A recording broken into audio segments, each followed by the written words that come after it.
diving. Hope comes and stops us in our tracks. Bravely we prove in our striving, trudging together each day. Where there's a will, there's a way. Hello, everyone, and welcome to Tuesday's episode of Raw Recovery. Today's guest with us, we have Becca, who happens to be a good friend of Jill's. I've gotten to know Becca a little bit while we've been talking. I tell you, she's feisty. Man, she's feisty, and I think we are going to have a fun story. She's shaking her head no, but you guys, yeah, we'll see. Well, we'll take a vote at the end of this, and we'll see who's right on whether you were fighting. Now you have control on who wins this, though. So Becca is a Denver native. She has grown up here and has been a part of our community for a long time, with something I can really appreciate. Graduated from Regis University. I have got to give props for that. That is a tough school to get through. Currently, Becca has 16 months of sobriety. She's ready to come on here, tell her story, and give us some experience, strength, and hope. How are you doing today? Welcome to the show. Thank you. Thanks. I am doing well today. I'm looking forward to this. Good. I'm happy. So you grew up in Denver, went to Regis. Now, did you grow up? Regis is what, south, north? It's North Denver. Nope. I grew up in numerous places within Denver. My mom had 5 kids, and so she moved us around a lot. Okay. But once I was in my high school years, I grew up in the south side of Denver. My mom had bought a house by that time, and I graduated from Abraham Lincoln. Okay. And so many years later, I went to Regis and just commuted there, but pretty much lived on the south side for the longest time. Yeah. For 1989 and 1990, I was the drug and alcohol counselor for Abraham Lincoln High School. So, little known fact. I graduated about me. in 91. Ooh, you were probably in my classes. Maybe. Did you ever have to go to class in school? I did. Did you have to go to a drug and alcohol class? I believe so. Yeah. I was on my own. I moved out of my mother's house when I was 15 years old. And so I pretty much, like, if there was somebody called me and asked me to work, I wouldn't go to school. I would just go to work. Okay. So because you and I I needed probably to pay bills. Yeah, you and I probably never met. You were too busy taking care of the family. Were you one of the oldest? I was the middle child. Middle child? Okay. Yeah. Middle child tends to take on a lot more than people. We're known as the black sheep. We are. We're yeah, but we also take care of the younger kids. Yeah. We get very good at I got really good at doing my mother's signature because I paid the bills. Me too. Right? It wasn't getting out of school. I don't regret any of it. It's made me very qualified as an individual. I mean, yeah. I've talked to Excel Energy at 16, 17, 15 years old, making payment arrangements for my mom. It made me a strong person. Yeah. Yeah. Even when I call the phone company today, I don't have to look up the phone number. 244-1111. 244. That's right. See, I do it. We don't need that. We don't need Google. Fuck right? You, Google. Tell me how to do what I need to be doing. So I know. So you were being responsible in high school, and you weren't necessarily skipping school to go do what it is you wanted, but more because you had a responsibility, is what it sounded like. I did have a responsibility, but I also had my own apartment, and so we did party. And I did start drinking at a younger age, and my drinking from the beginning of my experimentation with alcohol, it was always drinking. Hello, everyone. A little bit of technical difficulties there, but we are back. that 2 seconds shouldn't have been nothing for you, just so you know. So, all right, Becca, let's get back to the story. Last I heard, you had your own apartment, and I was trying to make you look responsible, and I was wrong. You were partying. What was going on? I was responsible. I mean, I did keep my own apartment and I paid Good the for you. rent and everything. Okay. I don't think I ever even lost the keys, but Wow. it was a place to party as Mhm. teenagers, being in high school, it was cool to have your own, Oh place. yeah. And so a lot of people would drop by and there was always alcohol. I didn't have to be old enough to go buy it because anybody that was coming over was bringing it. So, Okay. but from the very beginning, my relationship with alcohol was one of excess. Like I've never had a regular relationship. And at that point, Okay. it was drinking to pass out, even at that young of an age. Okay. What? How'd you get introduced to alcohol? Do you remember how'd that A come boyfriend. about? Okay. A boyfriend. My mom wasn't a drinker. My father, as I understand, was a really bad drinker. Yeah, but So he wasn't genetically, around, I have correct? it. Okay. No, he Yeah. wasn't. No. Yeah, 'cause I could tell that just by the things your mom was doing. Went and bought a house, things like that. Those aren't things alcoholics do. So, Yeah, no. yeah, I could kind of tell that wasn't. So it may have been in the family. I'm not a doctor, so I don't know how all that works. Yeah. I just know I caught it. So, um, Yeah, right. so how you had to have been what, 16, 17? Yeah. So yeah, 16, 17. Still living on my own, still working. And I then just, alcohol to me was just something you did to party. Okay. I was not even an alcoholic. And so I wasn't concerned with my drinking. Okay. And I just didn't have time to drink then until, I was always trying to like move forward. And so then I had children. I didn't, wait, let me back up just a little bit. When I was 19, I was partying and I got my first DUI. Okay. But I wasn't drinking at a time. It was just a DUI. Okay. I wasn't drinking that much at that time. Okay. But I was making bad decisions in my life. Sure. And I was introduced with alcohol again and marijuana at that time. And I was married. I had married a guy that I had met. And I was 19 at that time. And we were drinking. He partied a lot. Okay. And by partied a lot, does that mean harder drugs are coming into the scene now? No, I think there was just alcohol and marijuana that I knew of, but I don't know. He was a bad element for me altogether. And after I got my DUI, I had to really start thinking about like because I had just graduated from high school. Yeah. And so everything had come from this like, celebration to now like, damn, I have to go to court 3 times this fucking month, Yeah. And that's what it boiled down to be, because all in that span of a month, I think I got a DUI and I was drinking, with him. And it was just our lifestyle at that time. So I'd gotten a DUI and I wasn't even old enough to be drinking. I was 19. And I had gotten an assault charge and I had gotten something. Oh, and then I started divorcing him. Okay. So a year of my life turned out to be me going to court. And I just was like, this is not at 19 my life. At 19, alcohol classes. And the judge gave it to me. I mean, like, he's like, you're not even old enough to be drinking. Yeah. I lost my license for 5 years. Yeah. I had to do hundreds of hours of community service. And all sorts of other that judge gave it to you, didn't he?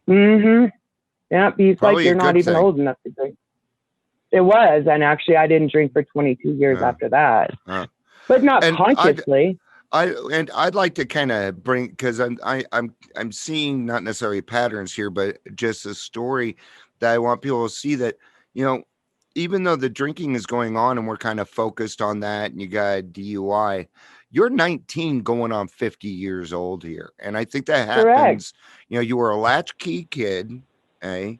And if you guys are a little too young to know what a latchkey kid is, it means your parents are never home. It means we had the key to the house. They didn't. Yeah.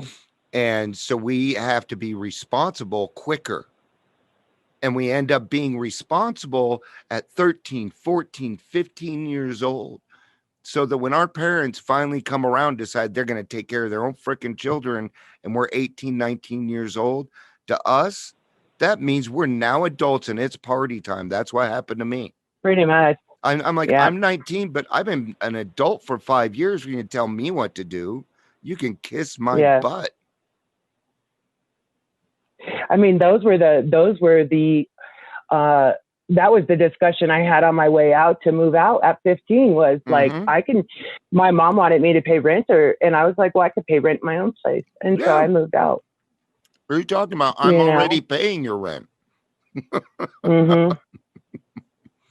She had me arrested the first time and had me in a girl's home for being a runaway. And I'm such a stubborn person that I was just like, no, I'll just stay here. But I ended up going back home. And then shortly after that, I moved out and she stopped having me arrested. And I was able to just emancipate myself. Yeah. Yeah. I got emancipated when I was 16 and a half.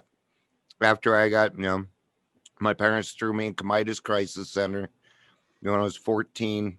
And from there, I became a ward of the state. And then I just decided, screw you, I'm divorcing you. I'm going to go do it myself. Yeah. Now I have very good relations with my mom, not so much my dad, but people don't realize that if we were to make it, we were required to grow up quickly. We didn't have a choice. For sure. And my mom didn't raise children. She raised gladiators. Yeah. No. I remember when I went into the Phoenix concept, I was 18 years old and I had been there for 2 weeks and they came up to me and they said, Dion, we thought you were at least 24 years old or we would have never let you in here because I was 18. So even our maturity, the way that we act, but for us, gosh, that's great manipulation. Because then we get to talk above everyone else, no matter how old they are. They're going to be, oh, I'm just a sweet little 19-year-old. Until you catch up with that. That's it. And then one day you have to go, dang, I'm damn near 50 now. You can't play that role anymore. No. And my mind's still, I turned 50 just a few weeks ago. Yeah, I don't feel any different. I still feel 12 years old sometimes. So we're going through it. We're going through a divorce. Yeah. So I divorced him. And then I also got a deferred judgment on the assault. The assault was just really some silly stuff where somebody was like, actually just, I'm not a violent person really at all. This person was just kind of kept harassing me. And I finally just knocked the shit out of her. You broke your limit. I ended up getting charged. Yeah, I got charged, but I got a deferred judgment. But I was still dealing with all this stuff in the courts, and I got tired of walking around frickin' Denver County Courthouse. And I said, you need to get your shit together, Rebecca. This is not okay. And I did. Yeah. And then shortly after that, I had my daughter. And then I went to college later. I tried to go to college when I was 22. I couldn't do it. Okay. It was too much. And so then I think I went to college at like 27. And then I started college. It took me 10 years to get through college with 2 children. And you were sober during this time? Yes. I completed all of my DUI stuff and my classes and everything. And while I was in class, something was very profoundly presented to me. There was a guy in class who I really liked, and he was fun to talk to. Okay. But he was like clearly an alcoholic. And he came into class one day and he was drunk and he was trying to like pass it off. Like everybody could tell he was drunk and he was trying to pass it off that he wasn't. And I just thought to myself, like, damn, dude, you can't even be sober for 2 hours, And after that, because at that point I was still trying to drink and go to class and just get it over with. But then at that point I was like, you know what? I need to leave this shit all together alone. And I just did. Okay. And it wasn't an issue. It wasn't hard. And I didn't feel like I was addicted at that time. Okay. All right. So you were at a point in your drinking where you could leave it alone if you wanted to. Mm-hmm. Okay. Yeah. And so, like I said, and then I got through college, and then after college, I'm full-time working. I have 2 children at this point. I've had my son's father I was married to, and then we started going through, that was an abusive marriage. Okay. And we started going through a lot of stuff, and I ended up leaving him. And I basically just walked away with my son in my belly. I was like, Okay. I'm not going to be abused. Yep. And he was scaring the shit out of my daughter, and there was a Okay. lot of bullshit happening, and I didn't want to hurt her. Okay. And so she called the police on him once because he was putting his hands on me, and I couldn't betray her. Yep. So I never took him back. Good. And we were broke up, and I had finished college and moved on with my life. And I decided, hey, like everybody at work is talking about how they drink wine and all of this and that. And I was like, I would like to learn how to drink wine. Like if there were a college course at Regis, I should have just took that, right? But no, I start telling people, I would like to learn how to drink wine. Like I guess parrot or whatever, I'm only laughing. I'm already I'm a really laughing good because cook. you just don't seem like a wine. You don't seem the debonair, I'm not. wine person. So she kind of put on this face, and it was hilarious, guys. So yeah, I was going to drink wine, and so I started trying to learn how to drink wine. But what that ended up being was just me going out to the bars and or partying more. And because of who I am, I'm the type of person that I do everything to the greatest, the biggest. Yeah. Everything has to be done perfect because that's how I was raised. And like, I hate that about me because it's not a good trait because you always fall short. Right. Yep. And so, but even with alcohol, I was the mostest, man. I did everything. Oh, yeah. So I ended up very shortly within 4 months drinking vodka. Okay. And drinking it straight. Yeah. And there's no need to like have those extra calories, but like, let me rewind about a year before that. Okay. After my divorce, I had the gastric bypass surgery. Wow. Okay. And that's a big surgery. I had the R and Y surgery, but I also had a big portion because I've always had stomach problems since I was born. 35 days old was my first surgery. Wow. But so I actually had that surgery. It was similar to that surgery, but also I had to have a lot of intestine removed. And a part of what was removed was my duodenum. So I am not supposed to eat sugar because your duodenum is what processes the sugar. Okay.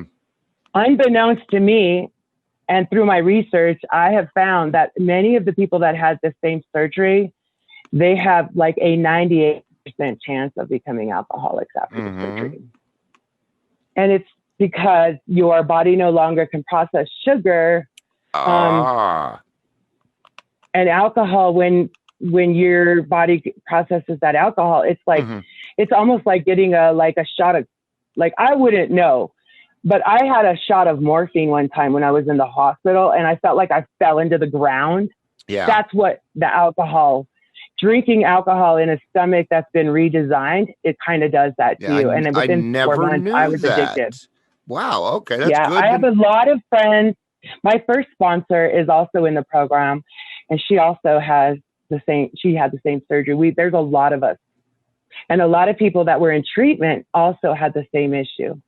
And is there a support group, or is there a particular AA group for that? No, there's not. Should think about starting one, man. That could be some really good. I wish I would have known that. Yeah. Yeah. I wished I would have known that before I had my surgery, because that would have factored into whether or not I have my surgery or not. Yeah, it could have. You could have gone to a group, gotten the support and the information. Yeah, you should start something like that. I'd be willing to help you. I know I'm not allowed in the group. Well, it's coupled with the fact that you have a tendency to switch addictions as well. So now I'm no longer able to eat food. Yeah. But I can drink quantum, just huge quantities of whatever I want, because water is water and alcohol is alcohol. As with, I have a tendency to drink anyway. I'm a drinker. I consume most of my calories in drinks. Yeah. I'm always walking around with a cup, Yep. So I got 2 right in front of me. Me too, buddy. Look, invest in the water or in the ice ones. Sit here and tell us we don't have a drinking problem. Right. I'm a 2-fister, buddy. That's right. So so within the other thing that I also figured out, and this is something that, I agree with you. Somebody needs to represent that portion of the alcoholics. What I found was when I did eat sugar, because, life sucks when you're no longer supposed to eat sugar. But I found out exactly, because I'm so intelligent, I found out exactly how many grams I could possibly withstand in my body. And I also found out if I went over in those grams, if I did a shot of liquor, the liquor ate the sugar and I didn't get sick from it. Wow, you had this worked out. I started treating myself with alcohol if I ate sugar. That's how it started also. Wow. So that is I would have never thought of that. Right? Yeah, that's crazy. Mm-hmm. So then alcohol became such a huge aspect of my life because I'm using it as a medicine. I'm using it to cope with my feelings and my hurt, my divorce. I'm using it to fucking chill the fuck out from being a perfect human being that graduated cum laude from Regis University and worked for, and at the time I worked for an elected official. Wow. And I'm raising 2 kids by myself. And alcohol was the my time, the me time. Yeah. And it was my medicine. Yeah. So, after treating it in that sense, you end up being an alcoholic. And I quit very quickly went down. Yep. And I lived about 7 years like that. And in that 7 years, so many horrible things happened to me. In addition to, every time I drink, I go to fucking jail. I get a ticket. I go to jail. I end up in a facility, whatever, But here's my children coming along for the ride, Yeah. I'm not making good decisions. I'm doing all kinds of shit, driving with my kids drunk, coping. And that's what I felt like I did for that 7 years, coping so I could maintain my alcoholism because it had that much control over me from the very beginning. Wow. And then, everything is a reason to drink. Poor Becca. Mm-hmm. So I had left I had worked for the city and county of Denver for 12 years. And I was working for an elected official at that time. And I had pretty much burned a bridge there, but I did it for ethical reasons. Okay. And then I skated on out of there and got a different job. But it was essentially, I had to go because I wasn't being protected as a whistleblower. Okay. And so I left there, and that just made my life even worse because now I'm working in Boulder, a better job, but you can't maintain that alcoholism, and getting back and forth to Boulder, raising kids. But I was trying. I just could not stop drinking. Yeah. I couldn't even stop. I mean, could maybe do a week, maybe 2 weeks together, but I couldn't stop drinking. And then it would be weekends of just, God, is it already Monday? The weekend's already gone. I'm not sure what happened. Time for the Monday morning flu already? Yeah, no, I'm looking at my phone. I'm like, damn, it's Monday. Because, I can't trust nobody else telling me what the day is. And so I look at my phone and it's fucking Monday already. But where did the weekend go? So there was so I'm kind of seeing, because I know you're getting closer to it. There was those years there where you were sober, but I'm just watching this progression, that when it did hit, man, it had its hooks in you. Life was a lot different now too. You were a lot more accomplished. So, so now we get to do I can outsmart this. Look at all some of the things you did, I would have never even thought you could do that. And you've Oh got to my be goodness, highly man. intelligent to do it. I had the math down so that I knew, because I had to drive around with a device in my car, the interlock device. So I had the math down, that I knew exactly how long it would take for my body to test when my last drink had to be, and based on my body weight, when I could blow clear on that device. Because I had to get my ass to work in the morning. Yeah. And so my alcohol was very rigidly controlled. Yeah. Until I couldn't control it anymore. Yeah. And I lived like that for a long time. Yeah. Did it come to the day finally when you wouldn't able to blow into that anymore? And it came to the day where I was missing. Were all done? Oh, all of them were done. And no one had seen me for a week. Yep. My boss sent my daughter to my house, called my daughter, asking if she knew where I was. They were concerned. Wow. That I had taken my life. So basically, it got to be hard, okay? A life that I had built for 16 years and 22 years, whatever it was, got to be hard because of my drinking. My daughter started to pull away from me. Okay. She hated that part of me. She hated that I had the surgery, and she couldn't stand my alcohol. And then my son, we decided, like, he is getting to where he's socially disability. He has a disability. Okay. He doesn't. I think he's just really, really smart. And I think he's got some behavioral things that we're working through, and he's progressed a lot. But that was a lot of stress on a single mom. Sure. And I needed to move. His dad never helped. Grandma would help me. So I moved up north in 2016.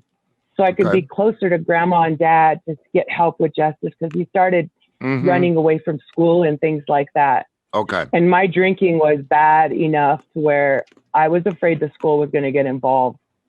And so I decided I would move. Once I moved, I was in that condo for 20 days and I got arrested for child abuse. Wow. I was having these kind of problems with my son too, where he was running away. And that night, and here's the difference. So here's what it boiled down to. When I lived in Denver, I lived in my last house for 16 years. My neighbors knew me. The police knew me. District 4 knew me. That was my home. I grew up there. They knew my chickens and everything. And so when I moved over here, they didn't know me.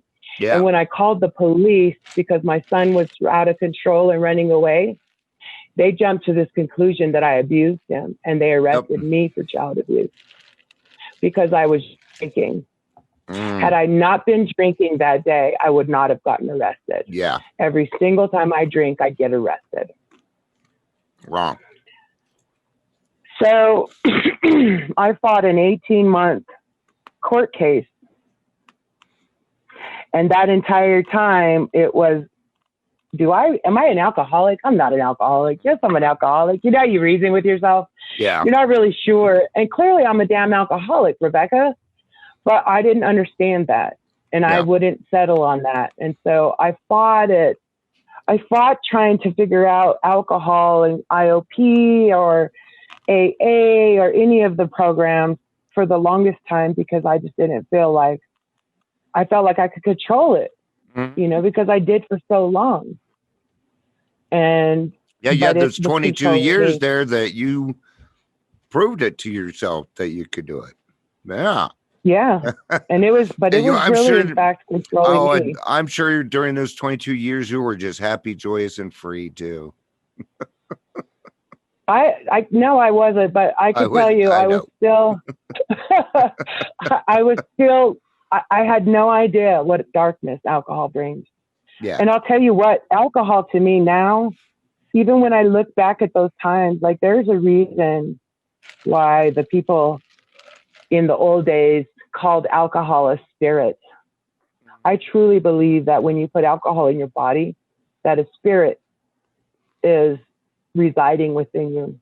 Mm-hmm. Because I look at myself, I look at the actions, I look at my integrity, I look at a lot of different things from when I was a drinker, and I was just haunted. You know, and so I don't know. I agree with you. No, I get that.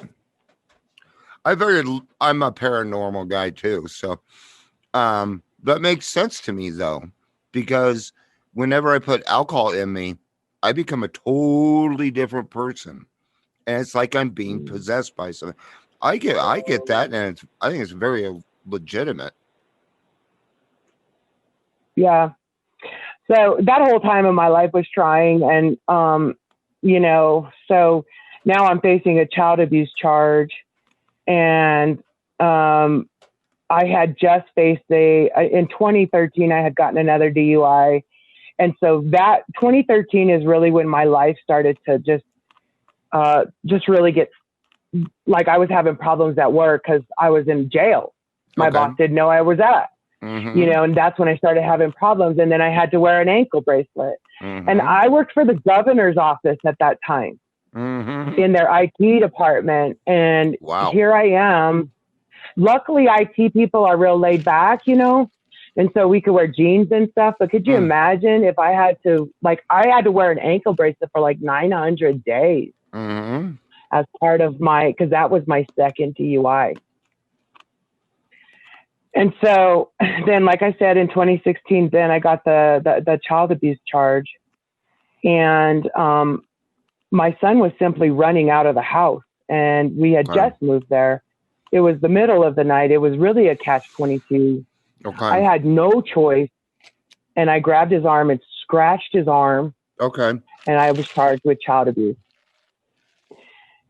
They proceeded to take him out of my home, place him with his father, and I really lost my shit then. And that's when my drinking really became a daily thing, and it became my everything. Because I no longer had either one of my kids living with me. Everything's gone. And I was pissed at the courts. I was pissed at Adams County. And nothing was happening with my case. I had 17 years of experience working for social services because Boulder County was a social services position. Not to mention in Denver, I had also worked for the child welfare department. I had all of these years of experience working in this, and none of the shit that they were doing to me in Adams County made any kind of sense. They took my son, they placed my son with his father, who had taken us hostage, my children and myself, and did 2 years in prison for that shit. And they placed my son in his care and said I was the child abuser. And I was pissed. And I was all about poor me, poor me, poor me. And I spent months in my house drinking, not going to work. And people were covering for me, people who cared for me. My boss knew me my entire life, and she did not know what to do with me. And she wrote me up finally. She came over my house. She helped me fix my timesheet. I hadn't been to work in a week. She showed up over there. She had sent a pizza to make sure I hadn't taken my life. She knew everything about my and then she wrote me up and she said, do it again, and I'm going to let you go. And I'm not playing with you, Rebecca. And she wasn't playing. And she sat on my bed. She gave me a kiss. She gave me a hug. And she said, this is all you have left. I don't want you to lose this too. And she had one of her friends call from California who was in the AA program, who called me and fucking annoyed me for like 3 or 4 days in a row. And I appreciated it. It kept me company, but I never did throw away the liquor she told me to throw away. I was like, that's crazy.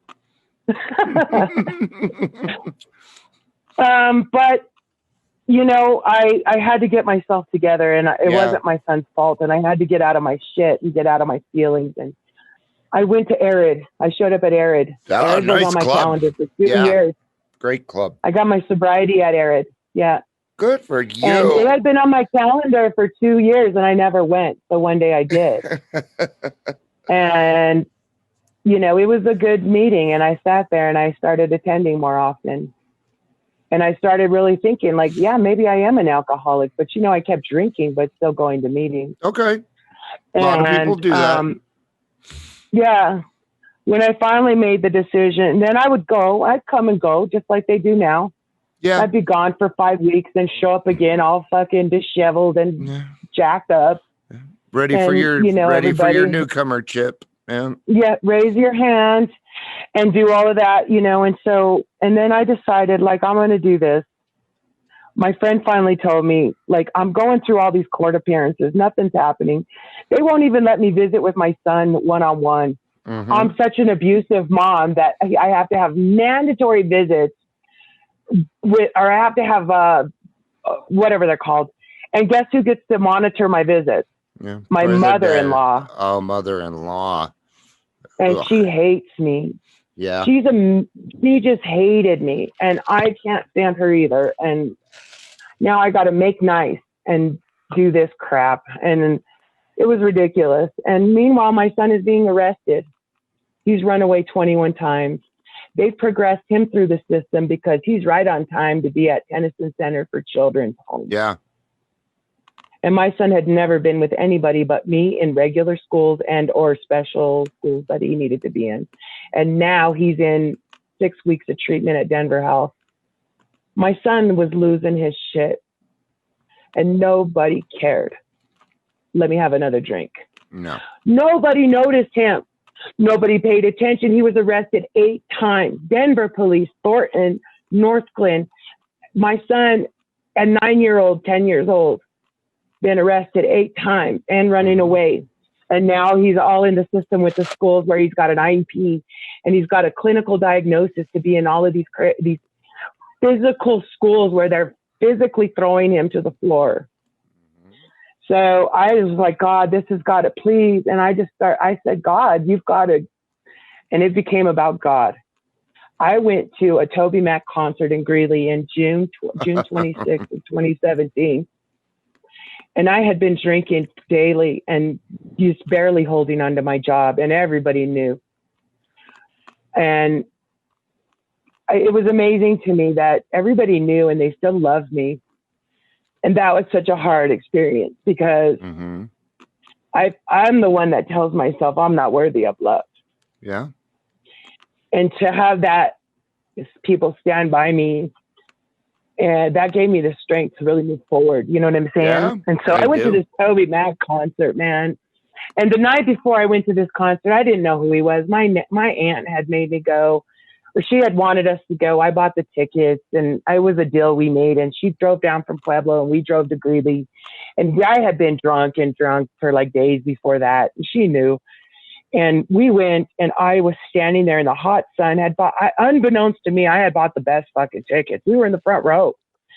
And I'm standing there in the hot sun, and I'm about to die because my blood pressure is off the chain, and I am recovering I have a hangover from hell, and I'm thirsty, and I just can't stand anymore.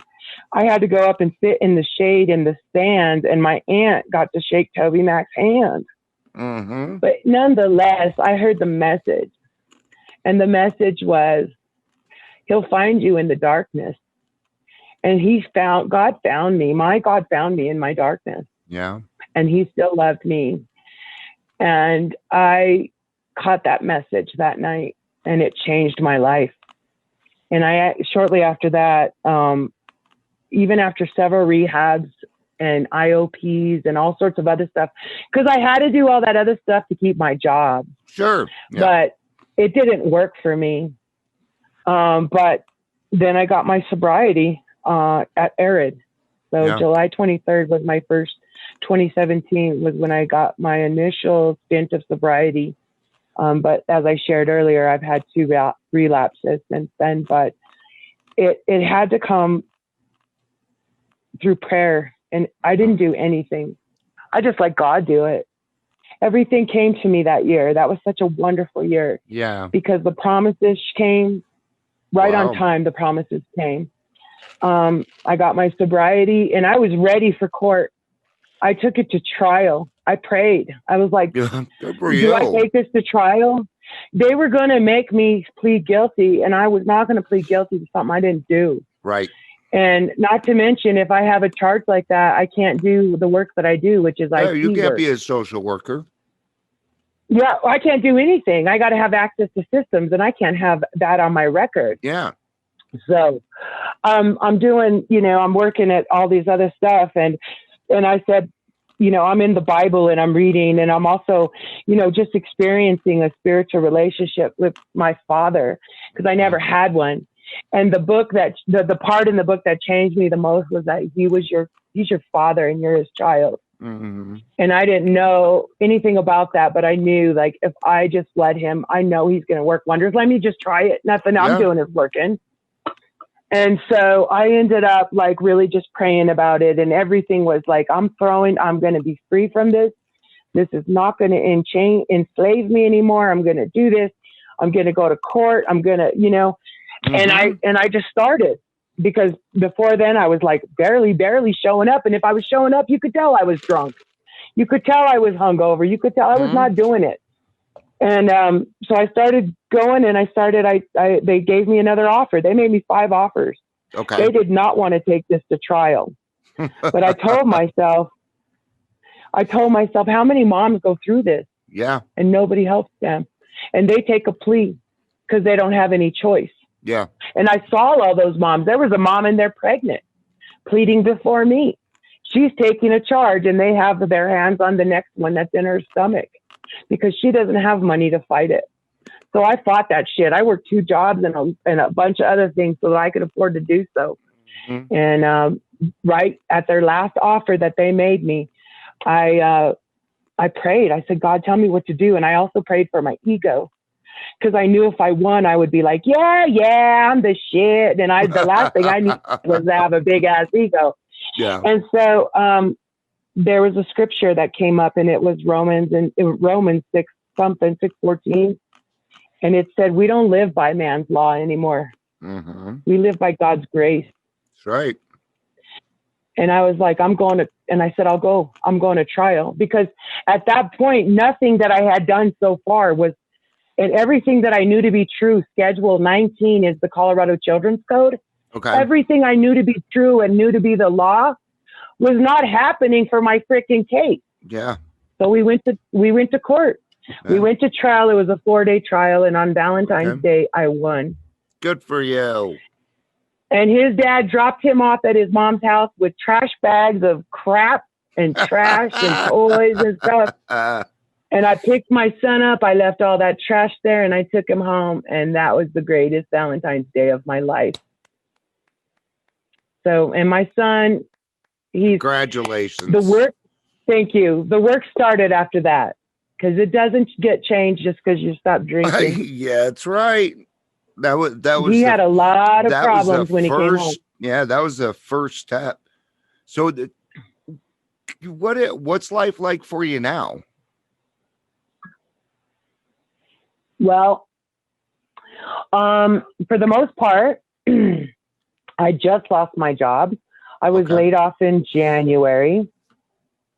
I keep saying that. I was laid off in June. Okay. And June 24th, and they gave me a compensation, like in lieu of notice. Yeah. And right now I'm just getting unemployment. I am working a side position, because I had told myself about a year and a half ago that I'm smart enough to go out on my own, and I should. Yeah. And so I have started trying to pick up a consulting gig, and I'm actually providing, I actually have one client right now, but he has 4 offices, and I just finished one of his offices. I implemented a imaging system to his, he's a mechanic, but I implemented an imaging system to his billing system. And so I'm setting his office up and getting it organized. And next week I'll start on his clinics. So he has like 2 mechanics offices, and he has 2 clinics, and I'll start on the clinic next week. There you go. And this is he's paying me, and this is exactly what I want to do. I want to work on my own hours. Yeah. I show up sometimes and work only 2 to 5, and that's that. And I go home and take care of my son. Yeah. And I work with my son. My son needs me more. He's had a lot of issues. When he first came home, he was abusing me. Yeah.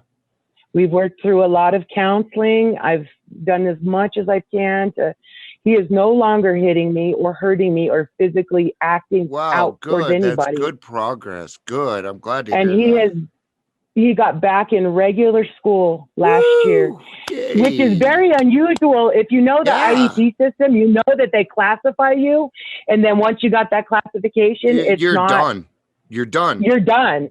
So I wrote them an email. Something happened. I begged them. I said, it's not his fault. And I told them my story. Yeah. And I said, this is what happened to my son. He deserves a second chance. And he has now been in regular school for 2 years with no big problems. He's going to have problems. It's life. It's fantastic. Yep. Well, Becca, thank you, number one, for coming on our show today, being a part and talking to us. It was really neat because, neat's kind of it was a fun story to listen to because it wasn't your regular progression too, and a lot of different things going on with you. Just showing how, we can always become a little bit older and that might start to hit us. For some of us, we drink once and that's it. We're off to the races. Some people, it takes 20 years and that's the way it works. But once we get there, we're still gonna be doing the same work. I made up for it. I sure did. Yeah. And then we turn around and what we get freely. And then we get to the point where we get to turn around and give that back. Before, you were available, but now you're a mother. And that is something entirely different. You're actually, you're involved. Your intentions are good. And he's making progress. I'm very happy for you on that. And good job, by the way. That's hard. Thank you. That's hard work. And thank you, God, for giving us the tools we need to do that. And my son is very smart in the sense that he knows what alcohol is and he knows what it did to his life. And he knows exactly what is wrong. And anytime, I just have, he'll tell me all the time and encourage me. He's 14 now, but he doesn't, I hope that he learns. Yeah. My daughter, however, is an alcoholic actively. And I pray for her all the time. I hope anybody who's listening to this will pray for her as well. Yeah. My daughter's kind of going through the same thing. So, what can we do? What I do is I just continue being there for her, and I stay out of it. It's tough love. I love you, honey, but I love you from over here. But that also involves my grandchildren. I'm not going to not seeing my grandchildren. So she still drinks and I don't give her crap about it. And I get my grandkids. What else am I supposed to do beyond that? Yeah. Because I'm a believer that, and it happened to me, it looks like it happened to you, we get the information. We don't take it right away, but at least we get the information when we're younger so that when we get older, we're like, okay, I know what I need to do. Yeah. Instead of going back to the bottom. That you can always contemplate it and come around to it.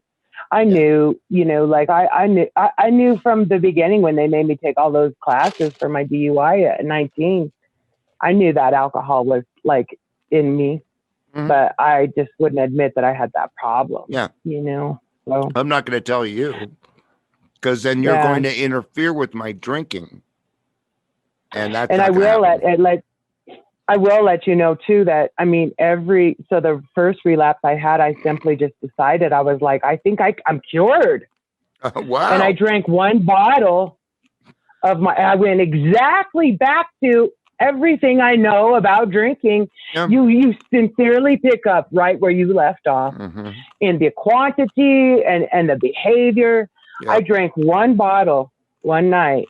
And I was behaving the exact same way that I always did. I wanted to go get more. I wanted to drive somewhere.